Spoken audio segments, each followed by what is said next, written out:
Bem-vindos ao Da Capa à Contra Capa. Afinal, o que sabemos da imigração portuguesa para o Havaí? É disso que trata o novo retrato da Fundação Francisco Manuel dos Santos, Mandem Saudades, da autoria do jornalista Mário Augusto, a retratar essas histórias desses marinheiros improváveis do passado que fizeram uma longa rota de imigração até ao Havaí. Mais ficará para quem ler e também um pouco para quem ouvir esta edição do Da Capa à Contra Capa, sem querer estragar o conteúdo do livro. Ainda assim, vamos falar sobre ele com o autor, o jornalista Mário Augusto, a partir dos estúdios de Gaia, e a partir dos Açores, o investigador e escritor açoriano Onésimo Teotónio de Almeida, que foi também já nosso convidado neste programa, já há uns anos, onde falámos sobre os Açores. Com eles vamos então falar sobre esta imigração portuguesa para o Havaí. Será a nossa conversa nos próximos 30 minutos.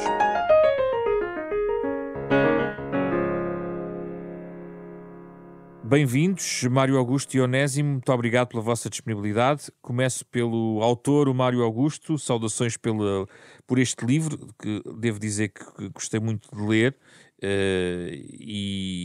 e é uma coleção que nós tratamos aqui, e, portanto, é muito interessante aquilo que o Mário escolhe tratar. Mário Augusto, Olá, eu viva. fiquei com uma dúvida. E como disse, não vou estragar o livro, mas fiquei com uma dúvida sobre o início de tudo isto e não percebi bem se tudo começa no tal Campbell que passou eventualmente no Alentejo, a recrutar pessoas para o Havaí. Como é que poderia ser um homem só a recrutar esta gente toda do Alentejo, Trás-os-Montes e ilhas? Onde é que tudo isto começa? Quando é que isto tudo começa? Antes de mais, é importante referir que o Campbell é uma das referências que eu tenho nas entrevistas que fui fazendo desde há 25 anos atrás para os imigrantes que saem do continente. Porque das ilhas, nomeadamente dos Açores e da Madeira, quando esse Campbell passa pelo continente, pelo país profundo de Serpa, Mogadouro, ali aldeias dessas regiões, já há quase 15 anos que há um fluxo migratório muito grande dos Açores e da Madeira. Aliás, a primeira leva é recrutada na Madeira e depois nos Açores por um botânico alemão que tinha estado no reino do Havaí e que serviu de intermediário, criando uma agência de imigração a partir do Funchal para levar e para recrutar mão de obra para a Espanha. Estamos no século XIX. Estamos no final do século XIX, 1875, acho eu. Agora não tenho aqui, neste momento, os dados, porque o livro já foi escrito há algum tempo, portanto há aqui datas precisas que tinha que... E essas rotas cruzam-se todas, Mário Augusto? As dos Açores e da Madeira cruzam, porque muitas vezes o barco vem da Madeira, vai dos Açores e Madeira e depois desce o Atlântico e sobe o Pacífico. Os de continente, esse tal Campbell, que será um americano que é engajador dessa mão de obra, portanto passa por essas terras, que também vai ao sul de Espanha recrutar uma grande leva de imigrantes e de mão de obra espanhola. Portanto, ele anda por ali e deve ganhar uma comissão para outra agência qualquer que lhe servia ele servia de intermediário dessa grande organização que recrutava a mão de obra. Também levava espanhóis, não é? Também levava espanhóis. Aliás, o primeiro barco que sai do continente, em 1911, é um barco a estrear, um barco de carga a estrear, que sai da Inglaterra, dos estaleiros, passa pelo Porto, leva logo umas centenas de transmontanos, vai a Lisboa e leva mais 3, 4 centenas de alentejanos que entram no barco. Esse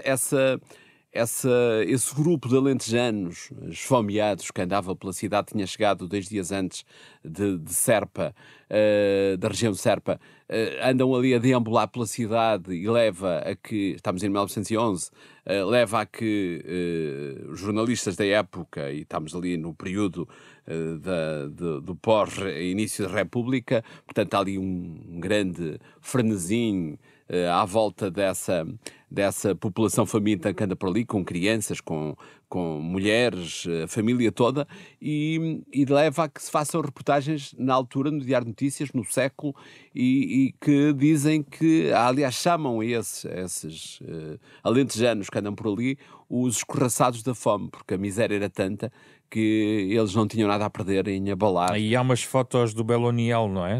Exatamente, eu uso uma dessas fotos no livro que está recuperada na Torre de Tombo, e há também no arquivo com o espólio todo do século, fotos incríveis desse grupo de alentejanos, principalmente os alentejanos, que foi quando se fez reportagem. Mas esse barco leva transmontanos, leva alentejanos, depois passa por Espanha, onde entram mais umas centenas de espanhóis, que também famílias inteiras, e que vêm cheios de sarampo e sarna, ao ponto de, a meio da viagem, já tinham morrido dezenas de crianças.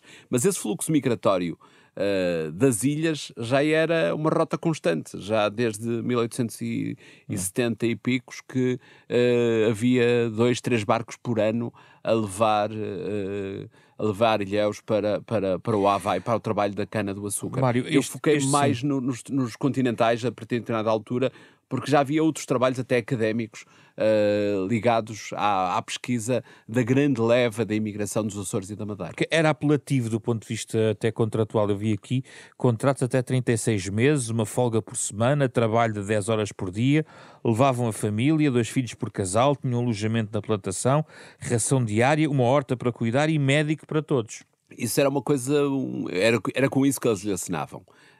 E era assim? Repara que seguramente quem tinha dinheiro e tinha possibilidades de emigrar, se calhar gostava de ir para o Brasil, gostava de ir para outros, mas tinha que pagar a viagem.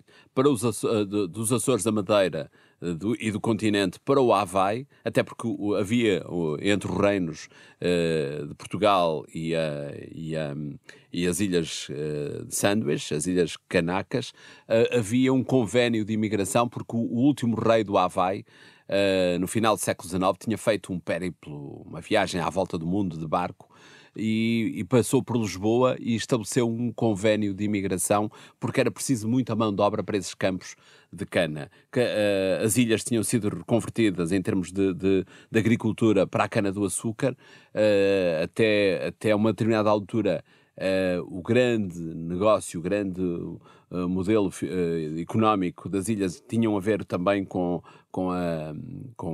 as baleias, os grandes baleeiros que tinham ali uma frota na zona de São Francisco e iam até ao Havaí, onde havia também muitos açorianos nessas frotas. Portanto, os primeiros a chegar ao Havaí dos portugueses são os açorianos baleeiros. E também são os primeiros a chegar depois em grande massa para os campos de cana.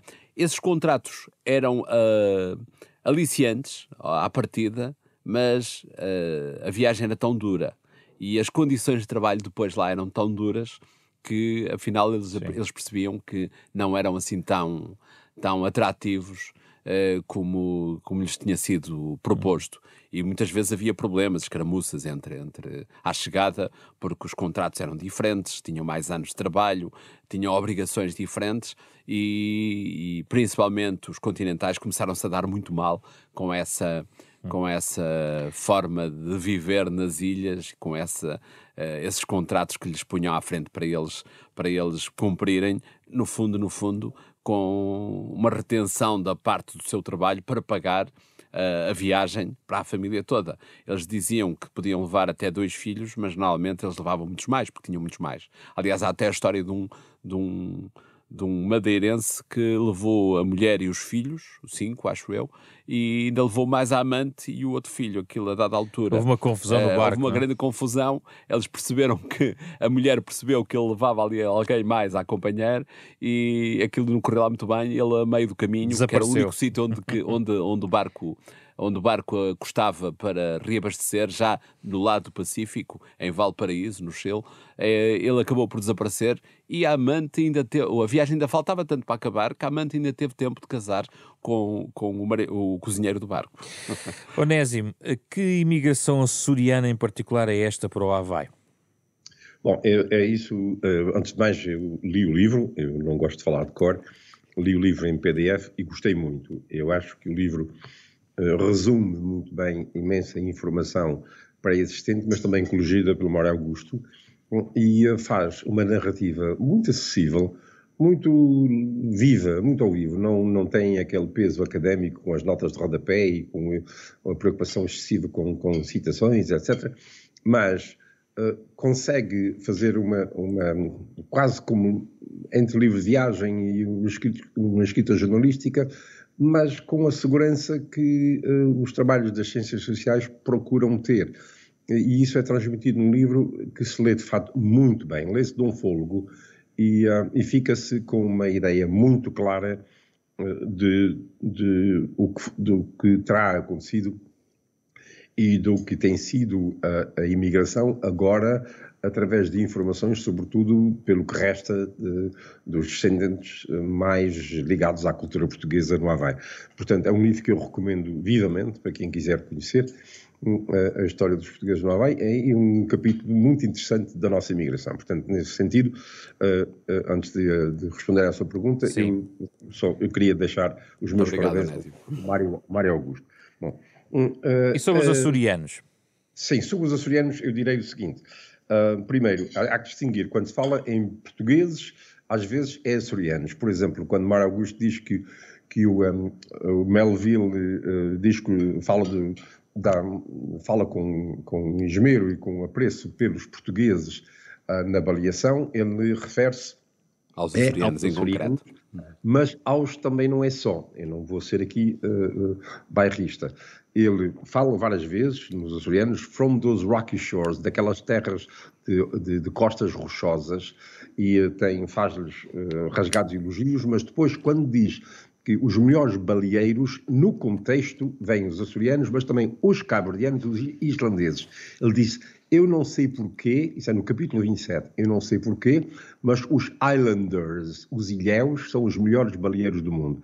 É isso que ele diz, essa frase fiz questão durante 15 anos e consegui que finalmente ela ficasse no Museu da Baleação no Bedford, que é o melhor museu de baleação dos Estados Unidos, e não conheço outro no mundo.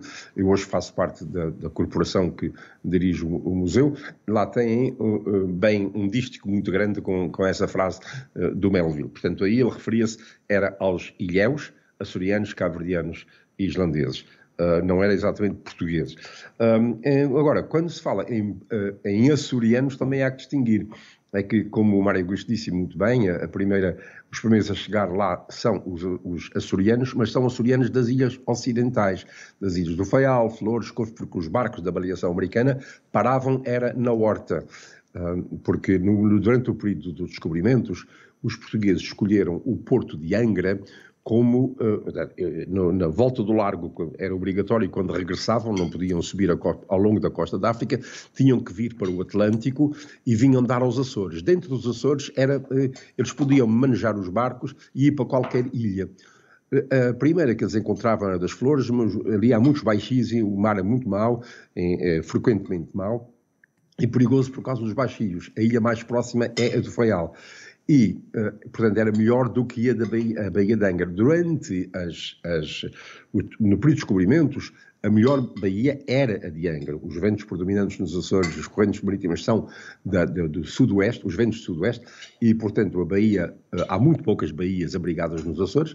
A baía mais abrigada, protegendo os barcos dos ventos do sudoeste, era a Baía de Angra, até porque também, além disso, era muito funda. Há uma outra nas Velas em São Jorge, não é nem tão larga nem tão funda, e a do Faial não era muito protegida. É protegida só. Portanto, durante o período de descobrimentos, foi Angra que foi escolhida para o centro de toda a atividade marítima. Os barcos levavam ainda 3 semanas para regressar ao continente, e a cidade de Angra foi traçada. Se hoje virmos o traçado da cidade, ainda hoje é uma cidade geométrica, é a primeira cidade moderna do mundo.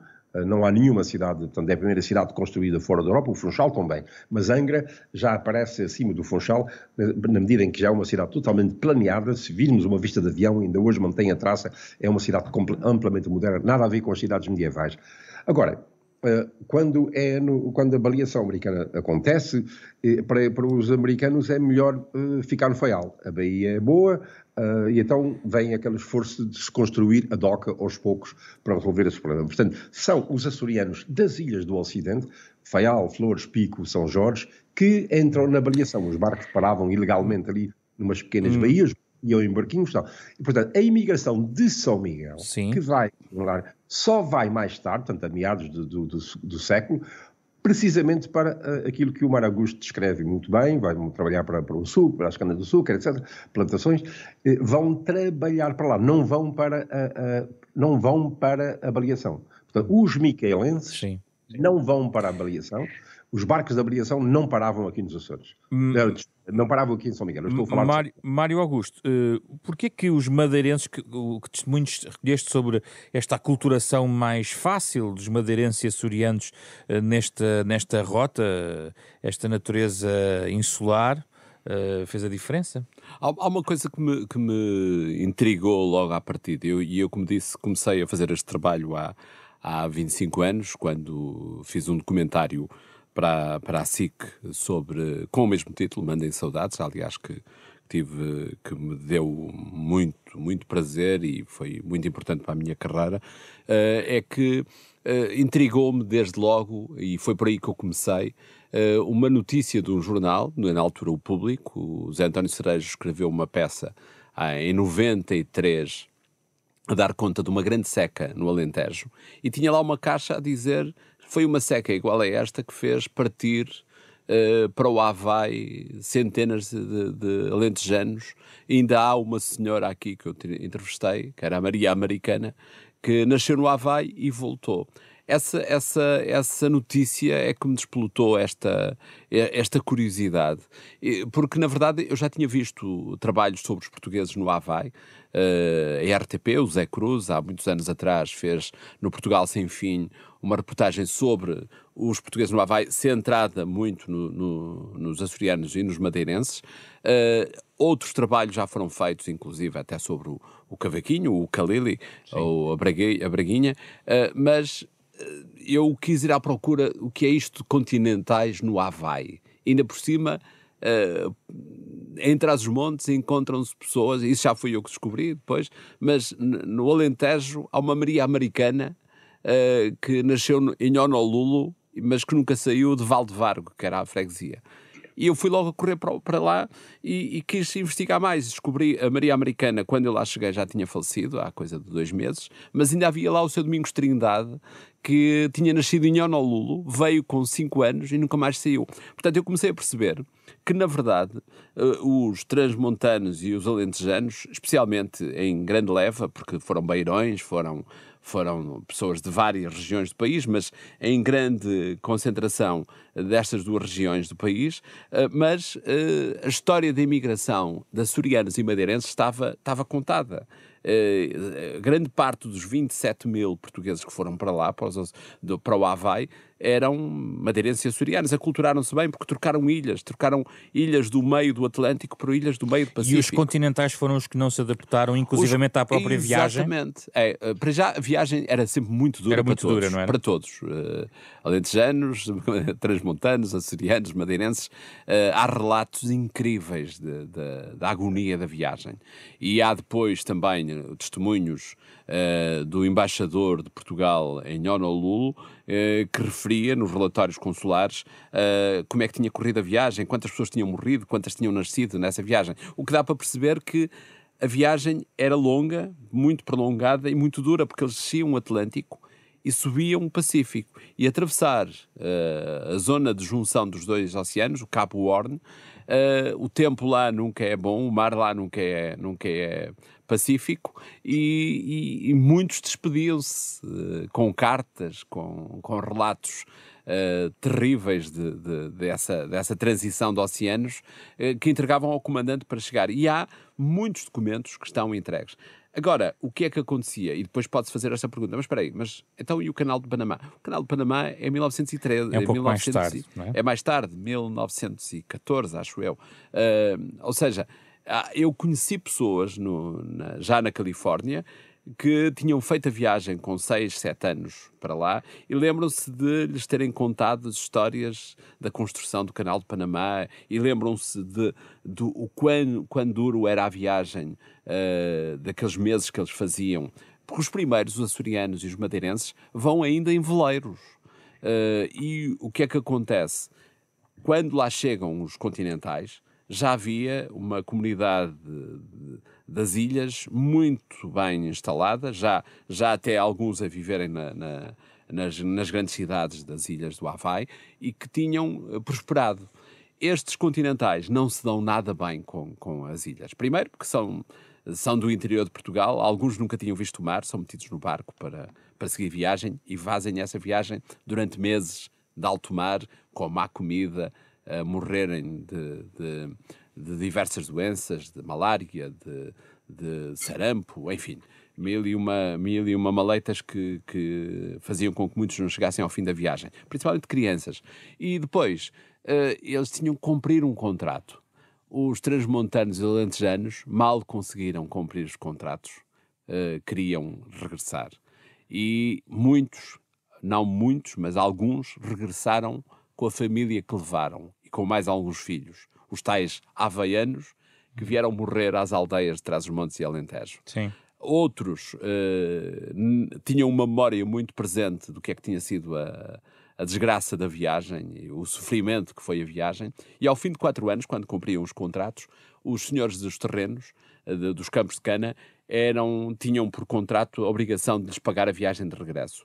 Eles começaram a trocar a viagem de regresso por o percurso mais curto, que era saírem no Porto de São Francisco, e começaram a chamar uns e outros, e dá-se um outro fenómeno muito curioso que eu segui na investigação, que é os transmontanos vão à procura do que encontram de referência das suas terras de origem, vão para Sacramento, montanhas, norte da Califórnia, aliás a capital da Califórnia, interior, mas muita montanha, muito terreno idêntico ao que conheciam das suas aldeias, e os alentejanos criam uma comunidade muito forte ali em San Leandro, a dezenas de quilómetros de São Francisco, que é planície, terra seca e campos para cultivo. Aliás, há em San Leandro uma rua que é a Rua dos Canecas, a Rua dos Caneca Street, porque os portugueses, as ilhas do Havaí eram as canacas, dos povos canacas. E os portugueses deram logo ali a volta ao nome e passou a ser as Ilhas Canecas. Temos que situar os ouvintes, estamos a fazer ligações entre Estados Unidos, Califórnia, o Havaí, vários pontos do continente, das ilhas, porque, na verdade, está tudo ligado. Não é? Está tudo ligado por uma razão, é que enquanto os açorianos e os madeirenses tinham trocado as suas ilhas por outras ilhas até que lhe estavam a dar mais oportunidades, mas era um ambiente idêntico àquele em que cresceram, ilhas para ilhas. Os continentais não se deram nem com o clima úmido do Havaí, nem com o calor, nem com o mar a toda a volta. Devia-lhes ter feito uma grande confusão. Onésimo, quão diferente são estes relatos que o Mário nos traz no livro face às outras imigrações açorianas?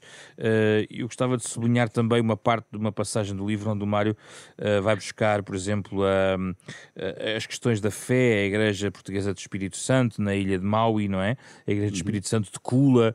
Aliás, o Mário, eu nunca estive no Havaí, mas o Mário diz que Maui faz lembrar os Açores, até de certa maneira. Onésimo. Olha, antes disso eu gostava de voltar atrás um pouquinho e dizer que é isso que acabamos de ouvir do Mário Augusto, é a grande novidade do seu livro, inclusivamente para mim, porque eu nunca associei nem transmontanos nem alentejanos à presença portuguesa no Havaí. Foi sempre os açorianos e madeirenses. Madeirenses foram como os miquelenses, madeirenses e miquelenses, expressamente para trabalhar no açúcar e não ligados à baleação, porque os barcos da baleação americana não paravam na Madeira. E, portanto, foi uma grande novidade, e esse filão que ele foi discutir, inclusivamente esse regresso, a procura de uma terra firme, como se dizia antigamente, em San Leandro e na Califórnia, o tal Caneca Street, foi um dado muito curioso. É um contributo novo na história da imigração, porque eu desconhecia até mesmo deste regresso depois das pessoas que voltaram a Trás-os-Montes. Portanto, é uma nota, mais do que nota, um capítulo importante nesta história portuguesa no Havaí. O resto é muito semelhante. Eu explico-me. Os açorianos, a diferença entre os açorianos e continentais, quando vão para os Estados Unidos, os açorianos vão para ficar. Os açorianos não viam, naquele tempo, futuro nos Açores. ia-se para não voltar. Foi assim com os portugueses que iam para o Brasil. Mas os açorianos e os continentais é que iam para ficar. Quando os continentais chegaram, por exemplo, os de Ilhavo e da zona de Aveiro, sobretudo, que foram para New Bedford por causa dos barcos de pesca, no final do século XIX, chegaram lá e havia já uma colónia em várias localidades açorianas já estabelecidas. E havia sempre os conflitos Açores e continentais, e eles não se sentiam ali em casa, e por isso mesmo, quando uns quantos industriais de Nova Iorque, os portugueses tinham fama de, como isto vem bem descrito no livro do Mário Augusto, de bons trabalhadores, gente ordeira, precisavam de mão de obra para fábricas em Newark, New Jersey, ali, diante de Nova Iorque. Quem estava disposto e quem foi para lá voluntariamente foram os continentais, os açorianos não quiseram sair. E é assim que a comunidade de Newark, New Jersey, que hoje é quase toda continental, chamam mesmo Mortosa City, aquela comunidade é traslavada, é uma imigração interna da zona de Nova Inglaterra para aquela região. Mas os continentais sempre falaram em voltar, sempre. E acabaram ficando, porque os filhos ficavam lá, tinham filhos, e portanto os netos, os avós não... O avô estava sempre disposto a voltar, mas a avó não queria ficar lá por causa dos netos. Eles sempre tiveram, e essa é a razão porque os continentais mantiveram a língua mais do que os açorianos, porque eles quiseram ensinar a língua aos filhos, porque a ideia era um dia vamos voltar. E, portanto, este padrão está presente na narrativa do Mário Augusto, que é a preocupação sempre deles voltarem. Eu não acho, quer dizer, por exemplo, deixa-me voltar um pouquinho atrás aos descobrimentos, que é, os alentejanos já vieram para aqui, para os Açores, não há documentos claros, nada sobre isso, mas eu estou convencido que São Miguel é profundamente alentejano e não vamos falar aqui sobre isso. Portanto, já naquele tempo os alentejanos vieram, só que não tiveram a oportunidade de regressar, porque naquela altura vieram para cá certamente obrigados e tiveram que ficar aqui. E ficaram por aqui, e se eles não se adaptavam a ilhas, não tiveram outro remédio, e as ilhas tremiam aqui e eles ficaram assustados, não tiveram outro remédio se não ficar. Os que puderam safar-se depois, porque já havia muito mais comunicações do Havaí, por não se darem no mar e querendo voltar para terras grandes ou terra firme, como se dizia naquele tempo, acabaram indo para a Califórnia ou voltando para cá. Portanto, há muita semelhança entre aquilo que o Mário Augusto diz dos açorianos no Havaí e os açorianos na Nova Inglaterra e na Califórnia. Os da Califórnia, em vez de ilhas pequenas, como foi no Havaí, sentiram-se perfeitamente em casa com os terrenos, porque os açorianos, apenas 3% da população açoriana está voltada para o mar, não está voltada para a terra. Viveram aqui para cultivar, vieram para aqui para cultivar a terra, não foi para navegar. Vieram para aqui, para os Açores, para abastecer a terra e abastecer as naus que vinham do sul e tinham que receber muitos cereais e muita fruta e laranjas por causa do escorbuto, porque ainda tinham uma viagem longa, etc. Portanto, vieram do continente para aqui para cultivar a terra, não vieram para o mar. Os açorianos, só, como eu disse, 3% da população está voltada para o mar e foram para o Havaí, foram para a avaliação. No pico, sim, estão habituados ao mar. Os outros foram todos porque era uma saída, uma hipótese de saída da ilha à procura de uma vida melhor. Portanto, o comportamento açoriano no Havaí é igual ao da Califórnia, isso que referido às festas do Espírito Santo, sim, eles levaram os hábitos, as tradições, como levaram para a Costa Leste, sim. Tudo isso continua lá, da mesma maneira que continua no Havaí, que continua na Califórnia. As festas da Califórnia, do Espírito Santo na Califórnia têm uma força enorme, têm mais do que na Costa Leste, porque as festas do Espírito Santo são sobretudo, e é outra diferença, são sobretudo da terceira e das ilhas do Ocidente, das ilhas do Oeste. Têm alguns sítios aqui em São Miguel, já agora o Joel Neto, açoriano, romancista, escreveu um belíssimo ensaio há dois fins de semana no Expresso, sobre isso, e explica claramente, mas isso é sabido, que portanto, o Espírito Santo só depois da autonomia dos Açores é que se tornou o Deus regional. O Espírito Santo era sobretudo da terceira, de São Jorge Pico e até às Flores, e não era. Aqui em São Miguel, o Deus é o Santo Cristo. Muito bem. Agora tem o Espírito Santo, mas isso é uma questão. É outra questão. Mário Augusto, o que é que sobra hoje, agora olhando para a atualidade, o que é que sobra hoje da presença portuguesa? Estamos a falar de 10% da população havaiana, não é? De descendente português, é isto? O que é que temos hoje em dia?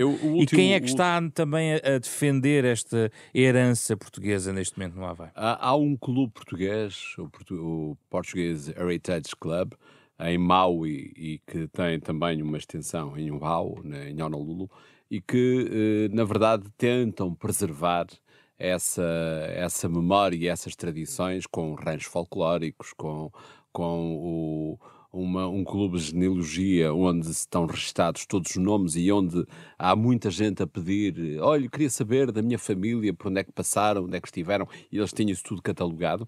Mas a diferença entre o trabalho que eu fiz para a televisão há 25 anos e o livro que agora concluí, que acrescenta muito mais informação e é um outro registro jornalístico completamente diferente do que se faz para a televisão, até porque a televisão, mesmo assim, o documentário tem 50 minutos, mas em 50 minutos eu não podia juntar a história toda que consigo juntar neste livro. Mas a grande diferença, dizia, é que há 25 anos ainda eram 22% da população do Havaí que se diziam descendentes de portugueses. Hoje são à volta de 10%. Tendo como referência, e isso eu atualizei a informação há coisa de 3 meses antes de entregar o livro à Fundação, tendo como base os últimos censos nas ilhas de 2019, em que já só 10% se diziam ter raiz portuguesa. Esses 10% ainda estão muito cientes e muito protetores dessa sua origem, porque eles carregam essencialmente um orgulho de alguém que foi para lá lutar. Há uma pessoa muito importante nessa preservação da memória, que é Audrey Rusher Reid, que é uma senhora de hoje quase 80 anos, filha de madeirenses que foram crianças para Maui, e que ela mantém um programa de rádio com música portuguesa.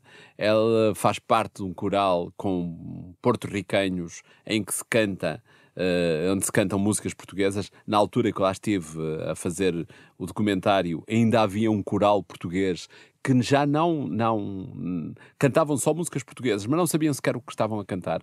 Tinham aprendido de ouvido a soletrar as palavras e cantavam o Rosa Arredonda à Saia, o Tianica, enfim, as músicas que os pais e os avós tinham levado para lá. Hoje está-se a perder muito essa referência, até porque com a globalização e com o fim dessas gerações, enquanto que nós tivemos um período em que os primeiros a chegarem mantinham muito acesas as memórias e as tradições, daí a religiosidade é importante. A Senhora do Monte, ainda hoje existe uma igreja da Senhora do Monte em Honolulu, o Senhor Santo Cristo, enfim. Mas com o passar dos anos, os filhos e netos desses bravos imigrantes foram-se aculturando e os pais quiseram que eles crescessem na comunidade e passaram a ser médicos, advogados, políticos, pessoas que ganharam alguma importância nas ilhas e ainda mantiveram a sua relação com a memória dos antepassados, mas a prova está é que há 25 anos eram 22%, hoje são cerca de 10% os que se dizem totalmente portugueses. Daí a dúvida que está no livro, vindo lá com uma dúvida: por quanto tempo mais uma série de instituições vão conseguir manter acesa essa chama da identidade portuguesa? Perguntou Mário Augusto. Pois, porque na verdade é essa a sensação que fica. Nós sentimos tão portugueses a falar com esses descendentes, que se sentem tão orgulhosos nas suas raízes. Eu gosto muito do tema diáspora. Eu acho que os portugueses têm histórias de imigração verdadeiramente incríveis. Mas esta em particular, como é muito focada no tempo, é tão particular por essa leva de 27 mil, mais ou menos, 26 mil e tal, que vão direitinhos para aquele sítio, são engajados para irem para lá, e concentrados, eles continuam a manter viva a memória. Aliás, o título que eu usei para o documentário e para o livro foi tirado de uma carta, porque na altura escreviam-se as cartas, um quarto do papel era ocupado a mandar referências para a família. E o que eles usavam na altura era, a terminar as cartas, manda saudades para o Padre António, manda saudades para o nosso cunhado Joaquim, manda saudades. E eu apanhei que mandem saudades. E lembro-me engraçado, uma das histórias que eu me lembro e que está muito presente no documentário, quando eu cheguei à Califórnia, à Conecuh Street, em San Leandro. Aliás, hoje há uma cidade nos arredores de São Francisco, que é Hayward, que tem mais de 300 famílias alentejanas, já da segunda leva de imigrantes que do Havaí depois vieram e alguns voltaram e começaram a chamar os seus conterrâneos para se estabelecerem lá na Califórnia, na cidade de Hayward. Mas encontrei achava que não ia encontrar ninguém luso-descendente ali, e passei numa rua na Conecuh Street e tinha lá uma tableta a dizer cuidado com o cão, com aquele esmaltezinho que se compra cá para se tocar a campainha com algum cuidado. Eu toquei na campainha e veio uma senhora que eu disse, olha, eu sou português, sou jornalista, e ela disse, mas eu não falo, já não sei falar português. Mas estava com uma pronúncia tão cerrada de alentejano que eu entabulei ali uma conversa e a senhora diz-me, eu não falarei muito português. Disse, mas a senhora fala alentejano? E ela disse, pois, eu fui raised aqui com os meus avós, mas nunca fui a Portugal. Não, nunca fui a Portugal.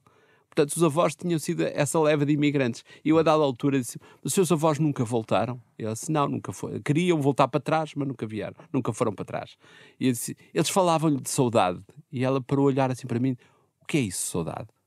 E são coisas que me marcaram como autor do livro e como jornalista ou como repórter, mas que fazem também este trabalho e este retrato desta imigração, uma imigração muito particular e com características muito, muito, muito especiais, que é uma pena que se percam, porque já são só 10%, daqui a 10 anos serão 6 ou 7. Mário, só mesmo para antes de fechar, que tenho que fechar com o Onésimo, há aqui algo que não se vai perder, que são as tais réplicas da calçada, os 18 toneladas de calcário que seguiu, 2 calceteiros do Porto foram para lá, e há uma cápsula que só será aberta em 2078. Que história é esta? Isso tem a ver com a Secretaria de Estado da Imigração. Na altura era a doutora Manela Aguiar, e uma das vezes que ela foi com açorianos ao Havaí, eles estavam quase a comemorar o centenário. E na altura disseram, gostávamos de trazer para aqui um monumento, uma coisa que celebrasse e tal. E ela andou, pelo menos foi o que ela me explicou, e trouxe pormenores engraçados à história. Ela convenceu a Marinha, numa daquelas viagens que a Marinha faz de manutenção de barcos pelo mundo, levar umas toneladas de calçada portuguesa a servir de lastro ao navio da Marinha, e quando lá chegaram, passados uns meses, deixaram lá a calçada portuguesa, e ela pediu aqui à Câmara do Porto para lhe arranjar 2 calceteiros. A Secretaria de Estado pagou a viagem e eles foram para lá fazer a calçada portuguesa, e tem lá um padrão dos descobrimentos, uma réplica, que tem um bloco de pedra com uma placa a dar conta da chegada do primeiro navio com portugueses, o Priscila, em 1878, com uma cápsula do tempo que lá meteram dentro, fechada, lacrada, e que só será aberta quando fizer 200 anos da chegada dos primeiros portugueses. Já que não estaremos. E que tem lá os nomes, e tem lá as dificuldades da viagem, tem lá uma série de documentos, réplicas de documentos desses destemidos heróis do mar. Onésimo, para terminar, é essencial a questão da manutenção da língua de alguma forma dos falantes para preservar heranças e memórias nestes territórios? Antes de responder, de novo, o Mário está a dizer tanta coisa e eu gostava de dizer, eu estava a tentar dizer para ele não contar mais. Não, já não conta mais, já não deixo contar mais. Ele disse das coisas mais interessantes do livro e eu não devia estar a contar tanto. Já não conta mais, já não conta mais. Não, mas não me deixou. Em relação à herança da calçada, isso é muito bonito, mas é pouco. O Macau, hoje só tem a calçada, mas isso é pouco. E então... Língua portuguesa. Eu queria apenas, antes da língua portuguesa, mais um pormenor, que é, há uma enorme diferença entre a imigração portuguesa para o Havaí, portuguesa incluindo Madeira e Açores, e o resto da imigração para os Estados Unidos, e a outra imigração para os Estados Unidos, é que a imigração portuguesa para a Nova Inglaterra e para a Califórnia foi reforçada quando a segunda maior vaga de imigração portuguesa para os Estados Unidos ocorreu na década de 1910 a 1920. Foram 150 mil e reforçaram a imigração tanto na Califórnia como na Costa Leste. Eles foram para a Costa Leste, depois muitos foram, depois da Costa Leste, foram para a Califórnia na altura da corrida ao ouro. E isso não aconteceu para o Havaí, portanto, perdeu-se esse reforço. O Havaí continuou apenas com a imigração de 1950 e quando em 1960, em 58, depois do vulcão dos Capelinhos, há a maior imigração de sempre portuguesa para os Estados Unidos e tinha que seguir as regras americanas, tinha que ter familiares lá, essa imigração vai precisamente para a Costa Leste, para Newark, porque já havia ligações com Aveiro, e algum do Algarve, e para a Califórnia. Não vai para o Havaí porque já não havia quase ligações familiares nenhumas, do século anterior, que era 1950. Portanto, o Havaí nunca recebeu reforço da imigração, enquanto a Califórnia, New Jersey e a Nova Inglaterra tiveram um reforço muito forte. Isso é de prefácio para a resposta à sua... portanto, no Havaí, naturalmente, não havendo reforço, aquilo que fica muito claro no livro do Mário Augusto é que vai aos poucos desvanecer-se, porque os grandes baluartes, eu fui amigo do Edgar Knowlton, que ele cita, portanto, foi um grande estudioso da diáspora portuguesa lá. E, portanto, não era português, era um homem de Ohio, formou-se em Harvard e era um especialista na história de Portugal, e então traduziu uma Lacra Reconquistada, enfim. Mas dedicou-se muito aos estudos portugueses no Havaí, foi professor em Honolulu durante muito tempo. Já não há dessa gente, enquanto isto não acontece na Califórnia, embora as pessoas queixam-se que não há jovens, não há uma imigração portuguesa nova. Há uma imigração portuguesa nova, que é a imigração de gente formada e desse gente aventureira que vai e consegue empregos nos Estados Unidos, mas não vai necessariamente para as zonas onde estavam as comunidades imigrantes antigas, mas elas são ainda volumosas bastante para se prolongarem durante muito tempo, sobretudo devido ao fato de que hoje as gerações portuguesas são orgulhosas de serem portuguesas, não acontecia isso há 50 anos, quando eu por lá fui. E mais ainda, as ligações são muito fortes entre eles e Portugal, etc. Portanto, isso vai demorar muito mais. No caso do Havaí, é muito natural que ao pouco se vai desvanecendo e acabe ficando a calçada, o ukulele e o português sweetbread, que é vendido na Califórnia.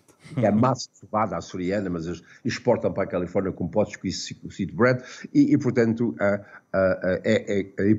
vai-se dissolvendo mais e mais. Eu não posso, é muito difícil adivinhar sobretudo o futuro e portanto eu não posso dizer quanto tempo mais vai durar. Há de ir durando, porque também hoje há esse brio desta geração. Portanto, não é importante a língua, quando a língua desaparece, mas ainda resta muito.